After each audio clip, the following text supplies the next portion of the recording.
नमस्कार, कैसे हैं आप लोग। अब तो उम्मीद है कि प्रीलिम्स जैसे कि 2 दिन बाद है ही। आज 2 तारीख हो गई है, 4 को एग्ज़ाम है और तैयारी आपकी बहुत शानदार होगी। इस बीच में बहुत सारे बच्चों ने प्रीलिम्स को लेकर मुझसे कई सवाल पूछे मैसेज भेज के, तो मुझे लगा कि प्रीलिम्स अब क्योंकि 2 दिन बाद है तो एक बार वो छोटे छोटे प्रश्नों के जवाब दे दूँ ताकि आप बिना किसी दुविधा के एग्ज़ाम दे सकें। और अगर कोई दुविधा है तो आज इस डिस्कशन के माध्यम से समाप्त हो।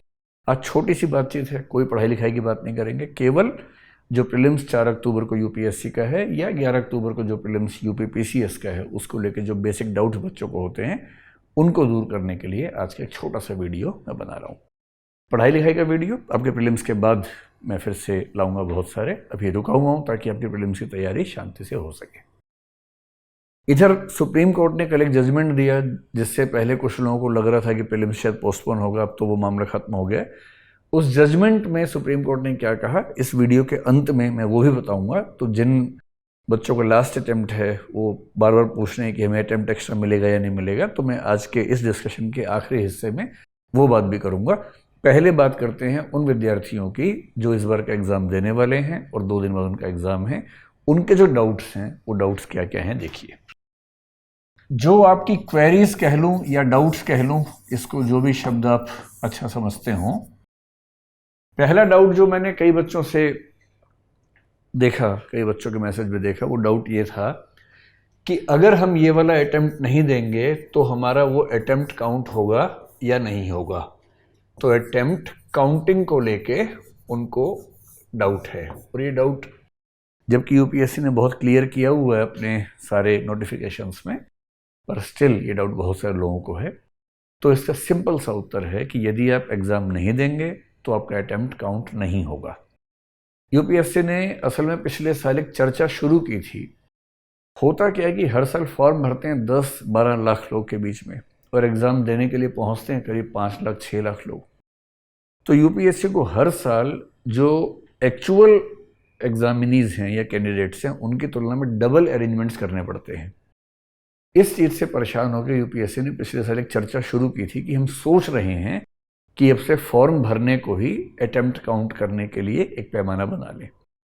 केवल चर्चा की थी, लेकिन ऐसा इस बार के अटेम्प्ट में है नहीं। इस बार जो नोटिफिकेशन था उसमें ऐसी कोई बात नहीं लिखी थी, बल्कि उसमें स्पष्ट रूप से ये भी लिखा था कि यदि आप एग्ज़ाम नहीं देते हैं तो अटेम्प्ट काउंट नहीं होगा। ध्यान रखिएगा, अगर आप सेंटर पर चले गए और आपने साइन कर दिया तो अटेम्प्ट काउंट हो जाएगा, बेशक आप पेपर ना दे।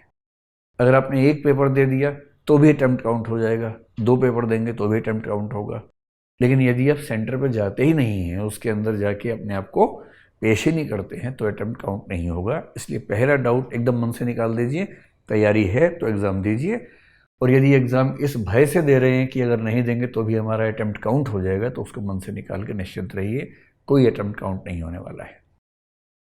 दूसरा क्वेश्चन जो बहुत सारे बच्चों का है वो ये कि हमें कितने क्वेश्चंस इस एग्ज़ाम में करने चाहिए ताकि हम प्रीलिम्स क्वालिफाई कर सकें। इसका बहुत सिंपल सा आंसर है, इसको समझने का प्रयास करें। देखिए, अगर मैं जीएस की बात करूं जिसके बेस पर सिलेक्शन होता है प्रीलिम्स में, तो 100 क्वेश्चन उसमें आते हैं। और आपको ये पता है कि पिछले 2 वर्षों से जो कट ऑफ है वो लगभग 50 प्रश्नों के आसपास, यानी कि 100 अंकों के आसपास चल रही है। यानी जिस व्यक्ति की 200 में से 100 नंबर हैं उससे प्रीलिम्स में सिलेक्शन हो जाता है। यानी कि जिसके 50 नेट क्वेश्चंस, नेट का मतलब नेगेटिव मार्किंग हटाने के बाद ठीक हैं, उससे सिलेक्शन हो जाता है। एक छोटा सा कंसेप्ट समझ लें कि नेगेटिव मार्किंग क्या है, क्योंकि नेगेटिव मार्किंग की वजह से बहुत सारे बच्चे डरते हैं कि हम एक्स्ट्रा क्वेश्चन अटेम्प्ट करें या ना करें। देखिए, नेगेटिव मार्किंग ये है, मैं जीएस को बेस बना के बात कर रहा हूं कि जीएस के पेपर में जैसे मान लीजिए आपने एक क्वेश्चन किया, अगर वो हो गया सही तो आपको इसमें मिलते हैं 2 नंबर, ठीक।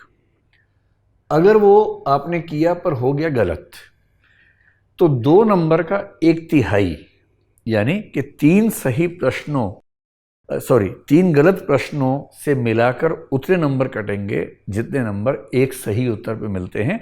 तो मोटी सी बात है, 0.67 या 0.67 अंक इसमें कट जाएंगे यदि आपका उत्तर गलत है तो। इससे सिंपल सा मतलब क्या हुआ कि 3 उत्तर गलत होने पे कुल मिला के 2 नंबर कटेंगे। जबकि एक उत्तर सही होने पे 2 नंबर मिलेंगे। और यदि आपने उसको अनअटेम्प्टेड छोड़ दिया, आपने कुछ भी नहीं किया, तो उसमें आपको 0 मिलेगा। तो बेसिक बात यह है कि प्लस में आपको 2 नंबर मिले, ये 2 प्लस के हैं। ये माइनस में जो है 0.67, ये माइनस के हैं, नेगेटिव हैं। इसका इतना नुकसान हो गया आपको। ये नेगेटिव मार्किंग का यूपीएससी का फार्मूला है। अब कई बच्चे इस वजह से इतना घबराते हैं नेगेटिव मार्किंग से कि वो ज़्यादा प्रश्न अटेम्प्ट करते ही नहीं है। तो मैं आपको दोनों बातें समझाना चाह रहा हूँ। पहली बात तो ये कितने क्वेश्चंस करने चाहिए, और दूसरा ये कि नेगेटिव मार्किंग को लेकर डरना नहीं है। नेगेटिव मार्किंग के साथ खेलना है, नेगेटिव मार्किंग को एंजॉय करना है। उस सिस्टम को समझ के अपने पक्ष में उसका फ़ायदा क्या हो सकता है, वो अगर आपका कंसेप्ट क्लियर होगा तो आपको दुविधा नहीं होगी। तो सबसे पहले मान के चलिए कि 100 क्वेश्चन में से कितने क्वेश्चंस आपको करने चाहिए। अगर मैं इसी की बात करूं, मैं 3 आपको ऑप्शन देता हूं। मैं कुछ ऐसे बच्चों को जानता हूं जो बहुत संभल के चलने वाले हैं, इतना संभल के चलते हैं कि वो वही प्रश्न अटेम्प्ट करते हैं जो उनको ठीक से आता है, पूरा ठीक से आता है। प्रश्न भी, उसके चारों ऑप्शंस भी, और अगर चारों ऑप्शन के बेस पे 4 और ऑप्शंस हैं वो भी। क्योंकि यूपीएससी के प्रश्नों में आप देखेंगे कई प्रश्नों में पहले एक स्टेटमेंट है, उसके बाद 4 स्टेटमेंट्स है, फिर उन 4 स्टेटमेंट्स के कॉम्बिनेशंस के बेस पे 4 विकल्प होते हैं। यानी वो एक ही क्वेश्चन में आपसे 10 प्रश्नों के बराबर का जो आपकी जांच करनी है कर लेते हैं। तो कई बच्चे होते हैं बहुत संभल के चलने वाले कि मैं वही आंसर टिक करूंगा जो मुझे ठीक से आता होगा। इस परीक्षा में हालत ये है कि जो बहुत बड़े 30 मार्क हैं, बहुत बड़े 30 मार्क की बात कर रहा हूं मैं, जिन्होंने पूरा सिलेबस इतनी बार घोट लिया है, जिनको प्रीलिम्स का सिलेबस में मतलब वो आंख बंद करके भी अगर पेपर देखते हैं तो उनको समझ में आती सारी बातें, इस लेवल के लोग हैं, वो भी अगर ये दावा करें कि मैं 100 में से 50 प्रश्न एकदम ठीक कर दूंगा और मेरा एक भी आंसर गलत नहीं होगा, तो ये प्रायः झूठ है। जो 5 लाख लोग एग्जाम देंगे, उन 5 लाख में 5 से ऊपर ऐसे नहीं होंगे। और आमतौर पर जो अच्छे अच्छे उम्मीदवार हैं, अच्छे अच्छे उम्मीदवार, उनको भी 30-35 प्रश्नों से ज़्यादा प्रश्न सटीक रूप में नहीं आते हैं। और इसका मतलब ये हुआ कि अगर कट ऑफ 50 प्रश्न है, यानी कि 100 नंबर है, और जनरली किसी को 30-35 प्रश्नों से ऊपर सटीक रूप में नहीं आते हैं, कन्फ्यूज़न होता है, किसी न किसी ऑप्शन में डाउट होने लगता है, इसका मतलब है कि किसी न किसी मात्रा में उनको थोड़ा सा तुक्का लगाना पड़ता है, थोड़ा सा गेस वर्क करना पड़ता है, स्मार्ट गेस वर्क करना पड़ता है, उसी से वो सिलेक्ट होते हैं। तो एक 3 कॉम्बिनेशन देखिए। मान लीजिए एक बच्चे ने 60 ही प्रश्न किए, एक बच्चे ने 85 प्रश्न किए, एक बच्चे ने 90 प्रश्न किए। अब इनमें से हम अनुमान कर लेते हैं कि इनके सही कितने हैं, गलत कितने हैं, और फिर देखेंगे कि इनका नेट स्कोर कितना बचा। इस 60 प्रश्न करने वाला कितना भी कोशिश कर ले, 9-10 प्रश्न तो गलत कर ही देगा। तो हम मान लेते हैं कि उसके 51 प्रश्न ठीक हैं, 9 प्रश्न गलत हैं। 51 और 9 का रेशो मान लेते हैं। गलत वाले को मैं ना कोशिश करूंगा सारी संख्याएं वो लो जो 3 से गुणा होती हूँ, ताकि कैलकुलेशन करनी आसान रहे, वरना कैलकुलेशन में थोड़ी दिक्कत आती है। 85 वाले में अगर मैं ये मान लूँ कि इस बच्चे के 64 सवाल ठीक हैं और 21 सवाल गलत हो गए, ये सामान्य बात है। 64 ठीक होना, 21 गलत हो जाना सामान्य बात है, इसमें ज़रा भी दिक्कत की बात नहीं है। और जिसने 90 किए, मान लेते हैं कि उसने 66 सवाल ठीक किए और उसके 24 सवाल गलत हो गए। ठीक, अब देखिए कि फाइनली इनका स्कोर बचा कितना कितना। और अगर मैं ये स्कोर देखूं, अब ध्यान देखिए, 9 प्रश्न गलत होने का मतलब क्या हुआ। मैंने कहा ना कि एक प्रश्न गलत होने पे 0.67 नंबर कटते हैं, और 3 प्रश्न गलत होने पे 2 नंबर कटते हैं। यानी 3 प्रश्न गलत होने का मतलब है एक सही प्रश्न का नुकसान हो जाना। बहुत सिंपल है। जितने आपके प्रश्न गलत हुए हैं उसको 3 से भाग कर लीजिए और उतने सही प्रश्नों में से माइनस कर दीजिए। तो जितने प्रश्न बचे वो सही प्रश्न हैं, उनको 2 से गुणा कर लीजिए। वो आपका नेट स्कोर है जीएस के पेपर में। सीसेट में 2.5 से गुणा कर लेना है। ठीक है, तो 51 सही किए थे, 9 गलत किए, तो 9 गलत का मतलब है कि 3 प्रश्न गलत हो गए। 9 प्रश्न गलत होने का मतलब 3 सही प्रश्नों का नुकसान हो गया। तो इस बच्चे का नेट स्कोर हुआ 48 क्वेश्चंस। 48 क्वेश्चंस यानी कि 96 मार्क्स। और कट ऑफ आपको पता है कि लगभग 100 के आसपास रहती है। इसका मतलब इस बच्चे का सिलेक्शन नहीं हो पाएगा क्योंकि इसने केवल 60 ही प्रश्न किए। और 60 प्रश्न करने पर कोई ये कहे कि मेरे 9 भी गलत नहीं होंगे ना, तो उसको भारत रत्न जीते जी दे देना चाहिए, मरणोपरांत की चिंता नहीं करनी चाहिए उसके मामले में, अगर कोई ऐसा दावा करता है तो। बहुत मुश्किल बात है, बहुत ही मुश्किल है। अब मान लीजिए किसी ने थोड़ा आगे बढ़ चढ़ के बैटिंग की और 85 प्रश्न किए, 85 में से 21 गलत हो गए, 64 ठीक हुए। ये बुरा नहीं है, शानदार स्कोर है। 21 गलत का मतलब है इसको 3 से भाग कर दीजिए, यानी कि 7 प्रश्नों का नुकसान हो गया इसको। 64 सही थे, इनमें से 7 माइनस कर लीजिए, यानी इसका नेट स्कोर 57 क्वेश्चंस का है।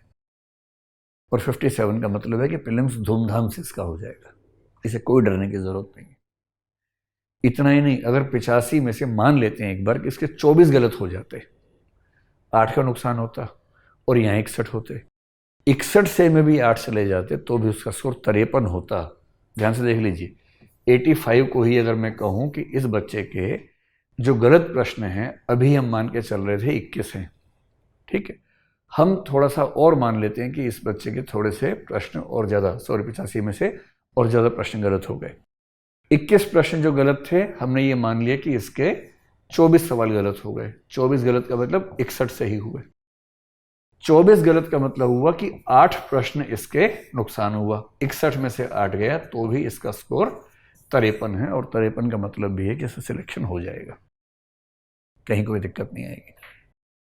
अब मान लीजिए किसी 90 सवाल किए, 90 में से 24 गलत हो गए, 66 ठीक हो गए। तो 24 गलत का मतलब आप समझ ही पा रहे होंगे, इसका मतलब नुकसान कितने का हो गया, 8 का, क्योंकि 24 को 3 से भाग करेंगे तो 8 हो जाएगा। अब 66 में से 8 माइनस कर लीजिए, यानी कि इसका नेट स्कोर जो है वो 58 प्रश्नों का है।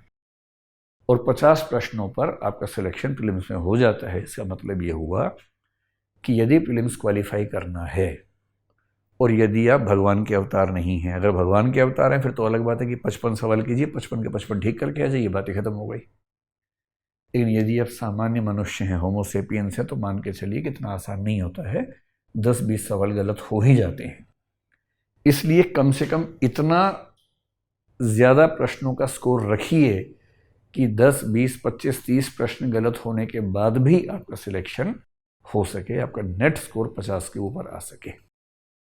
तो मेरी राय ये है कि यदि आपका एक आध सेगमेंट एकदम गोल है, जैसे मान लीजिए कोई ऐसा बच्चा कि साइंस उसको एकदम नहीं आती और साइंस के उसको पता है कि 12-15 सवाल आएंगे, तो वो ये कर सकता है कि साइंस के सवाल को हाथ ही ना लगाए, बाकी सारे सेगमेंट्स को ठीक से पढ़ाई होगा, उन 85 प्रश्नों को करने का प्रयास करें। यदि आपके सारे सेगमेंट्स ठीक हैं तो क्या करना है, जिन प्रश्नों में एकदम आइडिया ना लगे उनको छोड़ दीजिए, जिनमें थोड़ा सा भी आइडिया लगे उनको ट्राई कर लीजिए। ट्राई कैसे करना है मैं भी आपको समझाने का प्रयास करता हूँ, इसका भी एक सामान्य तरीका है।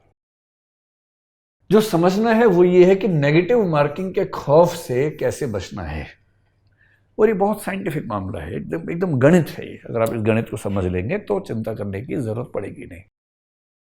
देखिए, नेगेटिव मार्किंग का क्या उसूल है और आपके पास स्थितियां क्या है। पहली स्थिति ये हो सकती है कि 4 ऑप्शंस हैं प्रश्न में, उनमें से आपको पता है कि सही कौन सा है और गलत कौन से हैं। अगर आपको पता है कि ये सही उत्तर है, यानी आपने 4 में से एक सही को चुन लिया और बाकी 3 जो गलत थे उनको एलिमिनेट कर दिया। तो जिसको बोलते हैं परफेक्ट, आप किसी प्रश्न को परफेक्ट तरीके से जानते हैं। इसका बेसिक मतलब क्या होता है कि एक जो सही है और 3 जो गलत हैं, आप इसको समझ रहे हैं, और जो 3 गलत हैं आपने इन तीनों को एलिमिनेट कर दिया, यानी आपने कहा कि ये भी इसका उत्तर नहीं है, ये भी इसका उत्तर नहीं है, ये भी नहीं है, और आप दावे से कह रहे हैं इसका मतलब ये है कि जो चौथा है यही इसका उत्तर है। इसमें तो कोई बात है ही नहीं। अगर आपको ऐसी स्थिति है तब तो कोई दिक्कत है ही नहीं। और मान के चलिए कि ये वाली स्थिति आपकी, अगर आप अच्छे विद्यार्थी हैं तो 30 प्रश्नों में आ जाएगी, अगर आप बहुत शानदार विद्यार्थी हैं तो ये मामला शायद 35 तक चला जाएगा, और यदि आप धरती पर ईश्वर के अवतार हैं तो 40-45 तक चला जाए तो चला जाए, वरना उसके ऊपर जाना मुश्किल है। इतना ही हो पाएगा। सेकंड सिचुएशन को देखिए। सेकंड सिचुएशन ये हो सकती है कि 4 ऑप्शंस हैं, आप इतना समझ पा रहे हैं कि इन 4 में से ये 2 आंसर तो नहीं है, पर इन दोनों में से कौन सा सही है आपको ये नहीं पता, यानी 50% एलिमिनेट हो गया, बाकी 50% 2 में से एक है, आपको नहीं पता चल रहा। अब इसका मतलब ये हुआ कि आंसर है तो ये या ये, और आप इन दोनों में डाउट में हैं, इसको हम कहेंगे कि 50% आपका आंसर सही होने की संभावना है। यूपीएससी का नेगेटिव मार्किंग का तर्क पता है क्या है? इसको पहले आप बेसिक आर्गुमेंट समझ लें कि मान लीजिए कि मैं 100 प्रश्न कर रहा हूं और मुझे एक भी प्रश्न नहीं आता ही नहीं, मैंने कभी पढ़ाई की ही नहीं, बस क्योंकि मैं 21 साल का हो गया था और क्योंकि मैंने ग्रेजुएशन कर ली थी इसलिए फॉर्म भर दिया था, और जिस दिन एग्जाम हुआ चल पड़े एग्जाम देने के लिए, एक भी प्रश्न नहीं आता। और मैंने सोचा अब आ ही गया हूं तो मैं खाली क्यों बैठूं, तो मैंने क्या किया, 25 में ए लगा दिया, 25 में बी, 25 में सी, 25 में डी, तो क्या लगा दिया। अब यूपीएससी क्या चाहती है, जिसको बिल्कुल नहीं आता उसका स्कोर 0 आना चाहिए। ये कैसे होगा? अगर मुझे एक भी सवाल नहीं आता, मैं सब में तुक्के लगा रहा हूं, तो 4 उत्तर में से एक उत्तर सही होना है, यानी मेरा हर उत्तर सही होने की संभावना 25% है। यानी अगर 100 के 100 प्रश्न नहीं आते तो मेरे 25 उत्तर ठीक हो जाएंगे और 75 गलत हो जाएंगे। ये कॉमन सेंस की बात है। अगर मेरे 25 उत्तर सही हुए और 75 गलत हुए तो नियम क्या है, जो गलत है ऐसे 3 गलत उत्तरों से एक सही उत्तर कम हो जाएगा, जो मैंने भी आपको समझाया।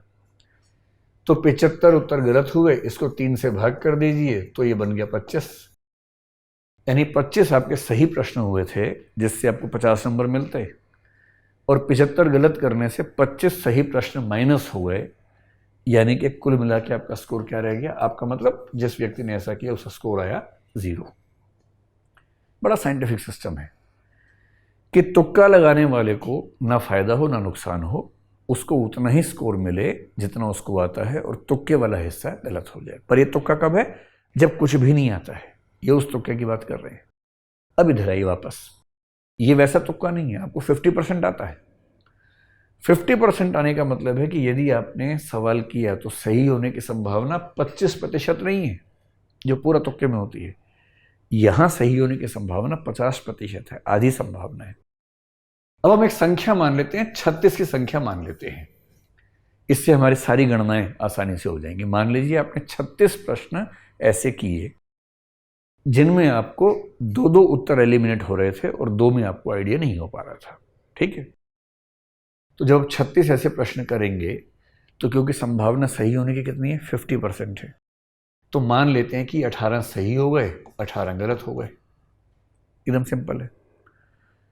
18 गलत प्रश्नों से नुकसान कितना होगा, इसको 3 से भाग कर लीजिए, यानी कि 6 प्रश्नों का नुकसान हो जाएगा। लेकिन आपने सही कितने कर दिए, 18 कर दिए, और इसका मतलब ये हुआ कि 18 माइनस 6 यानी 12 प्रश्नों का कुल लाभ, यानी 24 अंकों का कुल लाभ आपको होगा ऐसे 36 प्रश्नों में, जिसमें आपको 4 उत्तरों में से 2 एलिमिनेट करने में सुविधा हो रही है, बाकी 2 में से आपको आइडिया नहीं हो रहा है। तो मेरी पहली सलाह क्या है, जिस भी प्रश्न में आप 4 उत्तरों में से 2 को छांट पा रहे हैं कि ये 2 तो आंसर नहीं होंगे, एलिमिनेट हो रहे हैं, बाकी 2 में से कौन सा है नहीं पता लग रहा, मेरी व्यक्तिगत सलाह ये है कि ऐसे हर प्रश्न में आपको अटेम्प्ट करना चाहिए, क्योंकि कॉमन सेंस से, प्रोबेबिलिटी के नियम से ऐसे केसेस में आपको अंततः फायदा होगा, नुकसान नहीं होगा। अब तीसरी कंडीशन ये हो सकती है कि 4 ऑप्शंस हैं, आपको इतना पता है कि भाई इसमें ए तो नहीं हो सकता, लेकिन बाकी तीनों में से कौन सा है ये आप नहीं समझ पा रहे, इन 3 में से कोई एक ठीक होगा। अब जरा इसी कैलकुलेशन कर लें, यानी इसमें आपका उत्तर सही होने की संभावना 33% है, यानी कि 3 में से एक है। एक तो आपको पता ही कि वो तो आंसर हो नहीं सकता, बात खत्म हो गई। बी सी डी में से आपको पता नहीं, आपने कुछ भी लगा दिया, तो बी के ठीक होने की संभावना 33.3 है, इतनी ही सी की, इतनी ही डी की है। इनमें से कुछ भी लगाएंगे तो संभावना ही रहेगी। यदि 33% संभावना है, मान लीजिए कि ऐसे 36 प्रश्न हैं, 36 की संख्या मैंने इसलिए ली है कि वो हर एक गणना आपको आसानी से हो जाएगी। 36 में 33% का मतलब है कि 12 प्रश्न आपके ठीक हो जाएंगे और 24 प्रश्न आपके गलत हो जाएंगे ऐसे प्रश्नों में से। तो इसका मतलब क्या हुआ, अब देखिए 24 गलत होने से जो नुकसान हुआ वो 8 प्रश्नों का हुआ, ये -8 हो गए। लेकिन आपको जो फ़ायदा हुआ वो 12 प्रश्नों का हुआ, और इसका मतलब ये हुआ कि नेट बेनिफिट आपको यहाँ पर 4 प्रश्नों का हुआ। वहाँ तो 12 प्रश्नों का था, यहाँ पर 4 प्रश्नों का है। अब अगर आप मुझसे पूछें क्या करना चाहिए, तो मैं ये कहूँगा कि यदि जो प्रश्न आपको ठीक से आते हैं, परफेक्ट तरीके से आते हैं वो, और जो आपको 50% प्रोबेबिलिटी से आते हैं, यानी कि 2 एलिमिनेट हो रहे हैं, बाकी 2 नहीं हो रहे, ये तो करने ही चाहिए। और यदि इनको मिला के आपके 70-80 प्रश्न हो गए तो आप मान के चलिए कि प्रीलिम्स आपका हो जाना चाहिए। लेकिन यदि उनसे मामला नहीं बन रहा है, या अदरवाइज भी आप सोच सकते हैं, अगर आपका गेस वर्क आमतौर पर ठीक रहता है, तो मेरी सलाह ये है कि आप इन प्रश्नों को भी ट्राई कर सकते हैं, अगर ये प्रश्न संख्या में बहुत ज़्यादा नहीं है तो। मान लीजिए 7-8 ही सवाल है तो ट्राई कर सकते हैं, क्योंकि 7-8 सवाल में अगर आप 2 भी ठीक कर लेंगे तो आप कम से कम नुकसान में तो नहीं ही जाएंगे।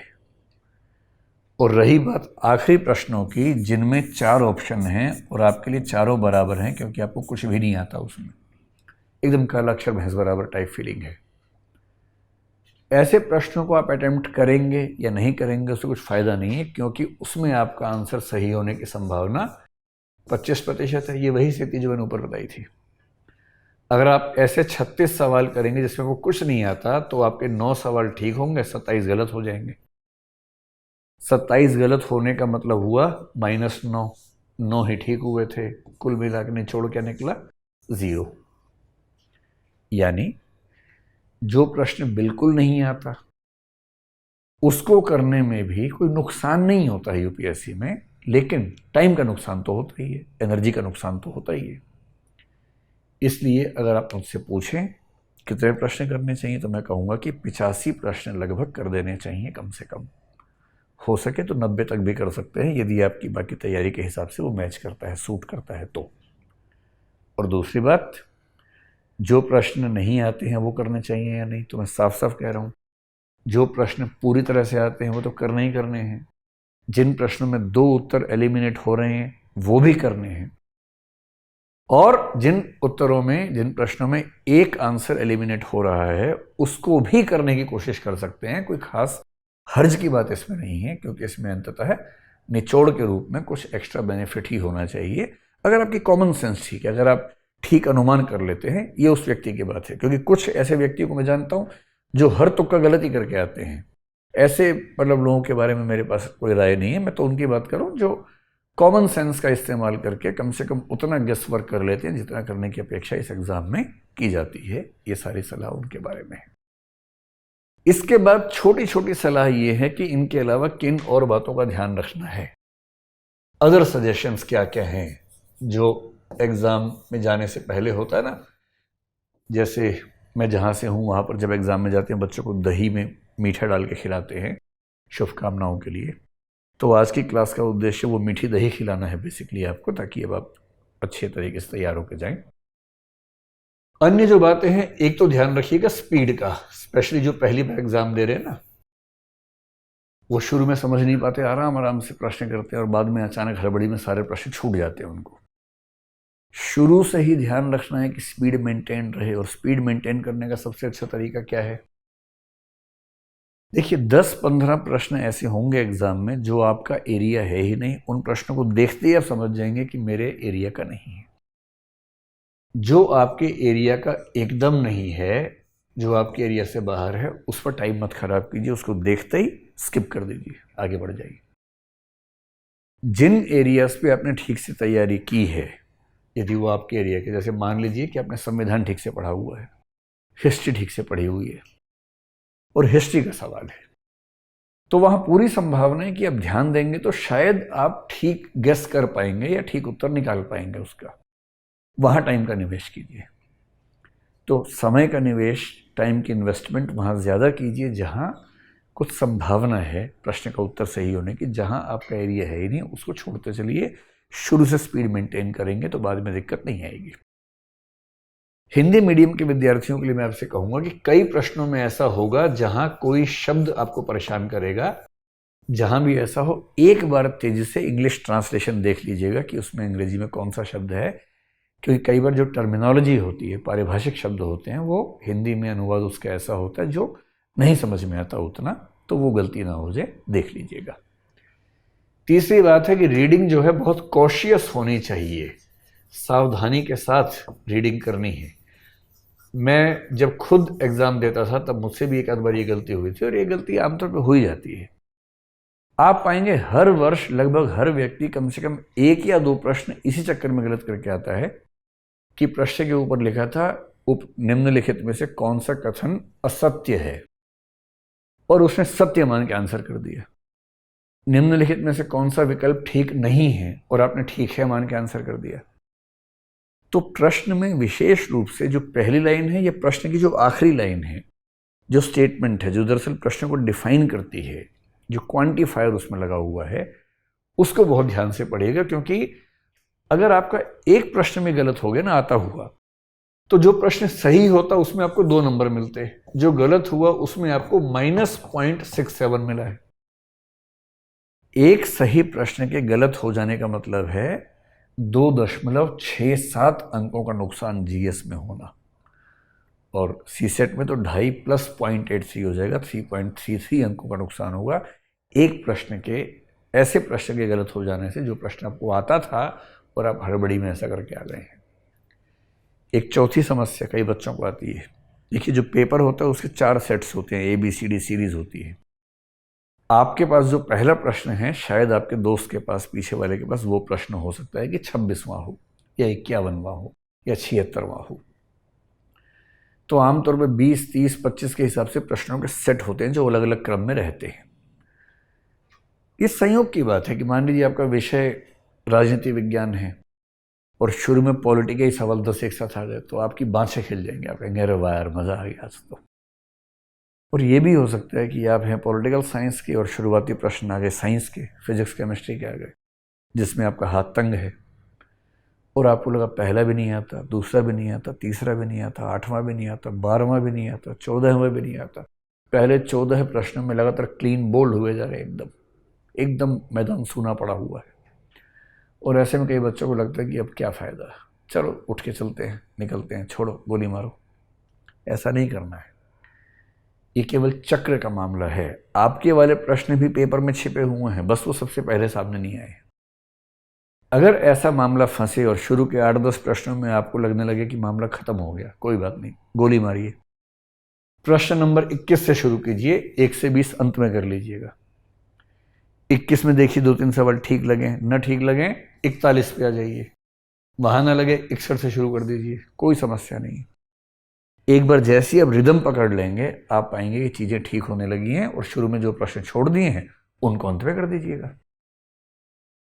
एक मुझसे कई बच्चे पूछते हैं कि जो प्रश्न को हम करते हैं सॉल्व, और जो बबल भरते हैं, जो गोला भरते हैं, उस बबल को हम एक एक प्रश्न में भरते चलें या उसको अंत में एक साथ भरें।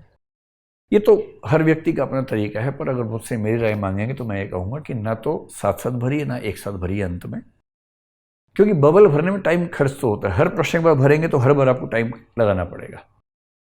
मेरा ख्याल है कि 4-5 प्रश्न जैसे ही पूरे हों, जैसे 1 से 5 हुआ तो 5 के बाद रुक के 1, 2, 3, 4, 5 बहुत ध्यान से देखते हुए, कोई मिस्टेक ना हो जाए, क्योंकि बबल भरने की प्रक्रिया में ना आपका सारा ध्यान बबल भरने पे ही हो, और वो एक साथ 5-5 करते रहेंगे तो बेहतर होगा। लेकिन यदि आपने कोई टेस्ट सीरीज कहीं दी है और आपको एक प्रैक्टिस है, तो प्रैक्टिस चाहे 1 by 1 हो, चाहे सारा एक साथ हो, जैसे है वैसे ही कीजिएगा। अगर कोई स्पेसिफिक प्रैक्टिस नहीं है तो मेरी व्यक्तिगत राय ये है कि 5-5 या 10-10 प्रश्नों का सेट लेके एक साथ कर दीजिए, उतना काफ़ी होगा। एक अंतिम सलाह मैं दे सकता हूँ सी सेट के मामले में। देखिए, सी सेट में केयरलेस मत होइएगा। अगर आपको मैथ्स और रीजनिंग अच्छे से आता है तो मैथ्स और रीजनिंग के सवाल शुरू में कर दीजिए, आपका काम वैसे ही खत्म हो जाएगा। कॉम्प्रिहेंशन को लेकर बहुत दबाव की ज़रूरत नहीं पड़ेगी। यदि आपका मैथ्स गड़बड़ है और आप कॉम्प्रिहेंशन और रीजनिंग के भरोसे गए हैं, तो मेरी सलाह ये है कि कॉम्प्रिहेंशन और रीजनिंग को मिक्स करके कीजिएगा। कॉम्प्रिहेंशन में क्या होता है कि आप एक सवाल करते हैं, एक पैराग्राफ पढ़ा, उसमें एक प्रश्न आता है, और वो पैराग्राफ पढ़ने में ना दिमाग एकदम मतलब परेशान हो जाता है, बेचैन हो जाता है, दिमाग का दही हो जाता है एकदम। आप सेकंड पैरा फिर पढ़ेंगे, फिर थर्ड पैरा पढ़ेंगे, चौथा प्रश्न आते आते पहले 3 प्रश्न गड्ढमड्ढ होने लगते हैं दिमाग के अंदर। इसलिए कॉम्प्रीहेंशन के सवाल लगातार करने में आपकी प्रोडक्टिविटी लगातार डिमिनिश होती रहती है, कम होती रहती है। बेहतर ये है सी सेट में कॉम्प्रीहेंशन के 2 या 3 सवाल कर लीजिए, उसके बाद खटाक से रीजनिंग के 2 सवाल कर लीजिए। उसमें क्या होगा, दिमाग का दूसरा हिस्सा एक्टिव होगा। जो लिंग्विस्टिक इंटेलिजेंस है वो हिस्सा एक्टिव ना होकर के जो अरिथमेटिको लॉजिकल इंटेलिजेंस है वो हिस्सा एक्टिव हो जाएगा। वो हिस्सा एक्टिव हुआ, 2-3 प्रश्न कर लीजिए, फिर ये वाला हिस्सा शांत हुआ, फिर कॉम्प्रीहेंशन पे आ जाइए, 3 सवाल इसके कर लीजिए, फिर 3 सवाल वो कर लीजिए। ऐसा करेंगे तो आपके प्रश्नों के सही होने की संभावना भी बढ़ेगी, स्पीड भी बढ़ेगी, एक्यूरेसी भी बढ़ेगी, प्रोडक्टिविटी भी बढ़ेगी। और यदि आप एक ही तरह के प्रश्न में उलझे रहे तो हर अगले प्रश्न में उसके गलत होने की संभावना बढ़ती जाएगी, जो घातक हो सकती है। ये तो सलाह थी सारी पढ़ाई लिखाई एग्ज़ाम को लेकर। अब ये है कि 2 दिन बचे हैं, परसों आपका एग्ज़ाम है। अब क्या करना है, आप में से कुछ बच्चे होंगे निशाचर प्रकृति के जो रात भर पढ़ते होंगे, सुबह सोते होंगे या 3 बजे सोते होंगे, 2 बजे सोते होंगे, 4 बजे 6 बजे सोते होंगे। उनके सामने सबसे बड़ा संकट आता है एग्ज़ाम्स के एक रात पहले, रात भर नींद नहीं आती है और वो आधी या चौथाई नींद लेके एग्ज़ाम देने जाते हैं। मेरा ख्याल है कि आखिरी 3-4 दिन कोशिश ये होनी चाहिए कि सोने का टाइम थोड़ा सा एडजस्ट हो जाए। जैसे 11 बजे के आसपास, 12 बजे के आसपास सोने का अभ्यास कीजिए, कोशिश कीजिए, ताकि कम से कम 5-6 घंटे की नींद हो जाएगी तो आपका दिमाग बेहतर तरीके से परफॉर्म करेगा। वैसे तो ये है कि एक आध रात बहुत ज़्यादा न सोने से भी परफॉर्मेंस मैनेज हो जाती है, बहुत दिक्कत नहीं आती है, लेकिन तब भी कोशिश कीजिए कि आखिरी 2 दिन सोने का रूटीन ठीक कर लीजिए ताकि आप सही टाइम पे उठ के जा सकें। अब कुछ नया मत पढ़िए, जो पढ़ा है उसको रिवाइज कीजिए और निश्चिंत रहिए, अब तनाव मत लीजिए। जितना पढ़ लिए काफ़ी है, होना होगा तो उससे हो जाएगा। कुछ नया पढ़ के कोई नए तीर मार के कर लेंगे, ऐसा होना आसान नहीं है। और अंतिम बात यह है कि कोविड का मामला है, आप जहाँ जाएंगे वहाँ बहुत सारे लोग होंगे, उनमें से कोई पेशेंट हो भी सकता है, तो प्रिकॉशंस पूरी लीजिएगा। जाते हुए एक फेस शील्ड लगा के, मास्क लगा के, वो सारा तामझाम जैसे स्पेस में जाते हैं ना, वैसे एकदम जो वेशभूषा है पूरी तैयारी करके जाइएगा। ऐसा ना हो कि प्रीलिम्स देने गए और बीमारी लेके आ गए, है ना। कोशिश कीजिए जितना सेफ्टी के साथ एग्ज़ाम दे सकें उतना बेहतर होगा। ये बात उनके लिए थी जो बच्चे परसों प्रीलिम्स दे रहे हैं। वो बच्चे चाहें तो यहाँ पर वीडियो को स्टॉप कर दें, और जो इस बात को लेकर पसो पेश में है कि सुप्रीम कोर्ट ने जो 30 तारीख को निर्णय दिया है यूपीएससी के इस एग्ज़ाम के बारे में, उस निर्णय का प्रभाव क्या होगा, वो 5 मिनट और रुक जाए, मैं उनको संक्षेप में बता दूं कि उस केस में क्या हुआ। 3 जजेस की बेंच थी, इस मुद्दे पर बैठी हुई थी कि यूपीएससी का एग्ज़ाम पोस्टपोन हो या ना हो। उन्होंने यूपीएससी से कहा था जवाब देने के लिए, और उसके बाद पिटिशनर से भी जवाब मांगा था। पिटिशनर्स बहुत सारे थे, उन सब के केसेस को एक साथ सुप्रीम कोर्ट ने सुना।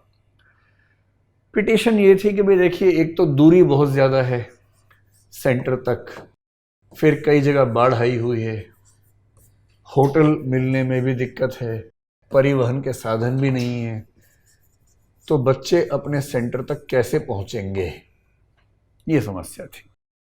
इसका जवाब यूपीएससी ने ये दिया कि देखिए, फ्लड तो हर साल आती है।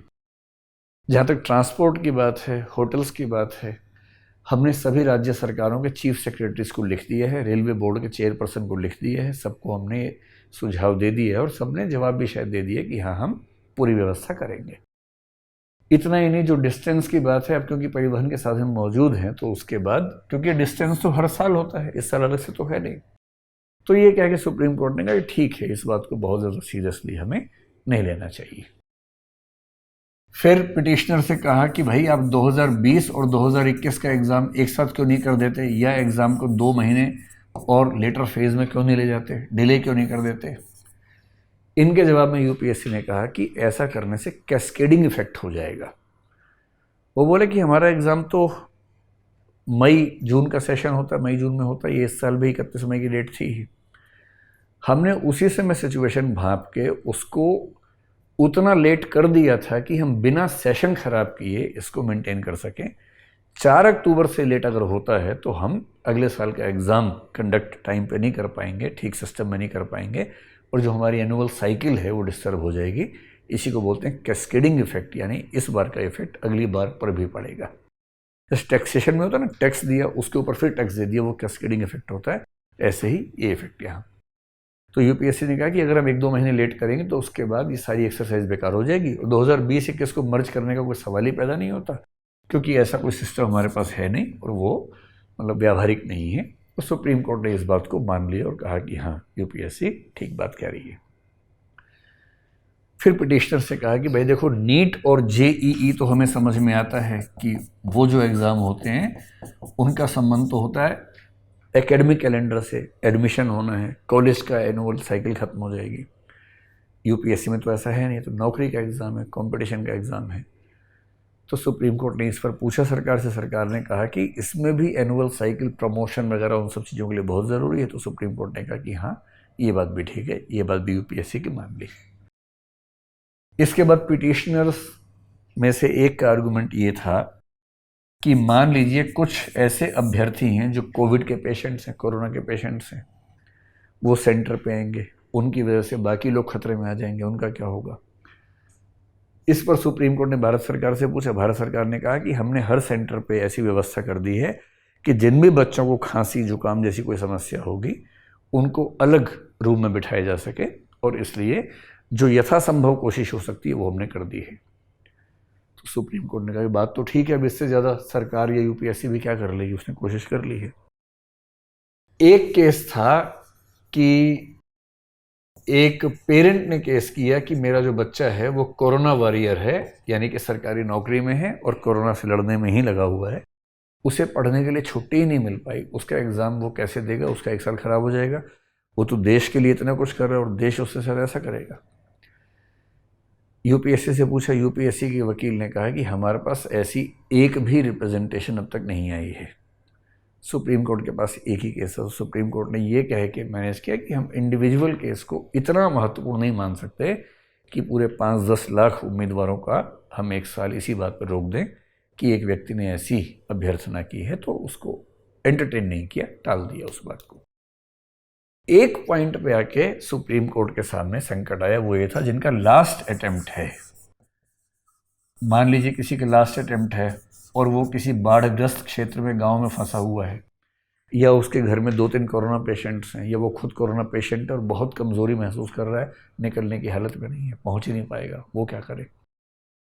तो सुप्रीम कोर्ट ने यूपीएससी के वकील से पूछा, भारत सरकार के बल्कि जो additional solicitor general mister Raju हैं, वो खुद आज उस मतलब परसों उस पेशी में शामिल थे, उनसे पूछा तो पिटिशनर से कहा कि उनको एक एक्स्ट्रा अटेम्प्ट मिलना चाहिए। सुप्रीम कोर्ट ने कहा कि भाई बात तो ठीक लग रही है, ऐसे बच्चों को तो कुछ बेनिफिट मिलना ही चाहिए।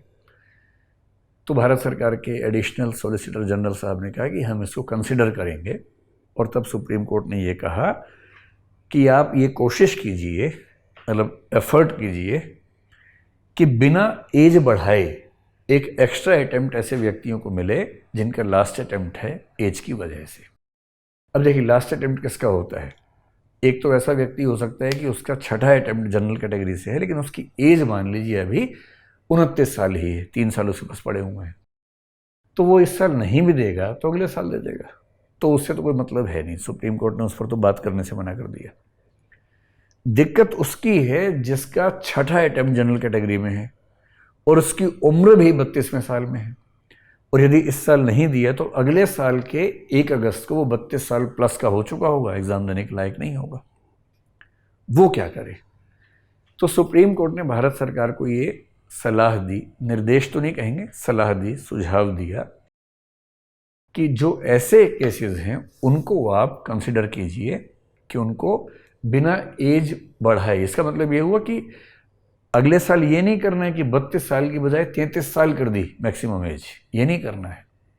ये जनरल प्रोविज़न नहीं बनाना है, ये प्रोविज़न केवल उन कैंडिडेट्स के लिए करना है जिनका इस साल लास्ट अटेम्प्ट था और वो एज की वजह से बाहर निकलने वाले थे।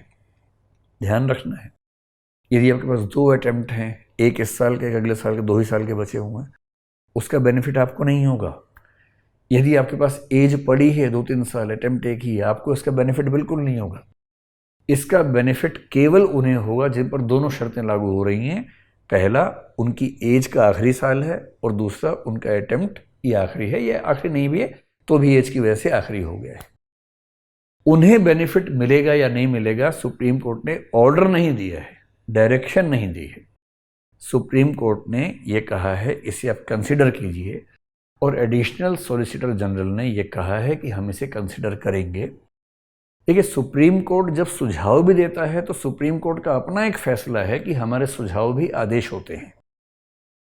इसलिए मेरा अनुमान, मेरा मन कहता है कि इस बात को भारत सरकार और यूपीएससी को मानना ही पड़ेगा, और अगले साल के प्रीलिम्स के एग्जाम में वो केवल उन विद्यार्थियों से एक फॉर्म भरवाएंगे या एफिडेविट लेंगे और जांच करेंगे जिनका लास्ट अटेम्प्ट एज के हिसाब से था 2020 वाला, और जिन्होंने एग्ज़ाम नहीं दिया था उन्हें एक्स्ट्रा अटेम्प्ट स्पेशल कंडीशन में देंगे।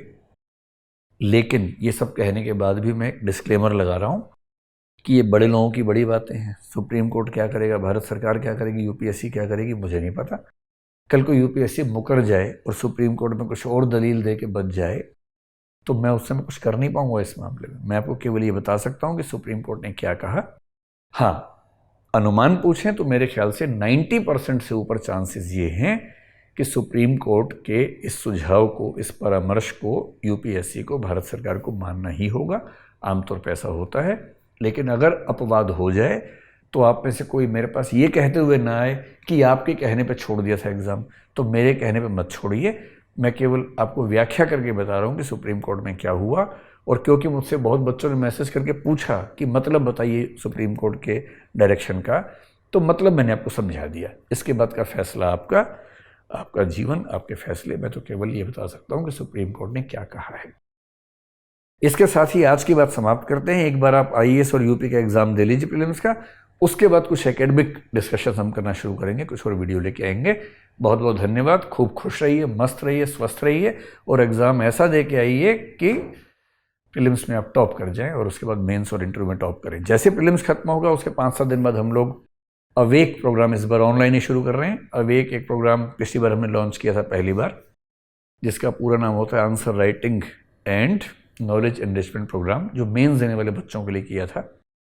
और इस साल जो फाइनल रिजल्ट आया हिंदी माध्यम का, जो उसमें मेरे ख्याल से उसमें कम से कम 50% विद्यार्थी अवेक प्रोग्राम से निकले हैं, मतलब उसमें शामिल थे वो विद्यार्थी।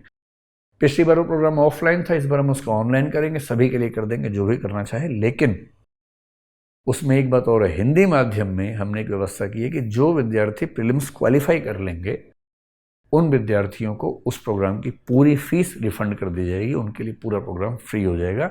आप प्रीलिम्स क्वालिफाई कीजिए, वो पूरा प्रोग्राम आपके लिए फ्री ऑफ कॉस्ट दृष्टि लर्निंग ऐप पे रहने वाला है। शुभकामनाएं, जल्दी मिलते हैं। नमस्कार।